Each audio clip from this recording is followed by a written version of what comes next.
જેથી અવાજ કરું તેથી તું ઊભી ને રહેજે એક ઘડીએ. એનું કારણ હું?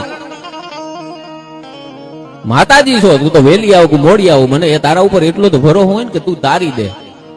પણ હું ઈ આદમી નથી માં કે વાત વાતમાં હું એમ કહું કે એ મયરો તારી લે, એ માં તારી લે. મોટરસાયકલમાં પંચર પડે ને તમે માતાજીને યાદ કરો એમ નહીં. તમારા મોબાઈલની ડિસ્પ્લે તૂટી જાય ને તમે યાદ કરો એમ નહીં. પણ ચારેય દિશામાં મને અંધકાર થાય ને તેથી મારા નાભીમાંથી એકવાર નાદ નીકળશે કે માં હવે તું હાલ ને જટ હોય ત્યાંથી કોઈ વાલું નવ કને અને વાટું નિહાળે વાવડે માં તલકતા છોરું તને. જેથી અવાજ કરું, જેથી ભીર પડે તેથી તું ઊભી ને રહેજે એક ઘડીએ. ધાબરી લઈ દોડજે રવરાય લાજુ રાખવા, તું વખત વેલી આવજે ને આગળ દાદે લખ્યું કે જે આંગણા કદી જોવા નહોતા ત્યાં જાંચવા જવું પડ્યું.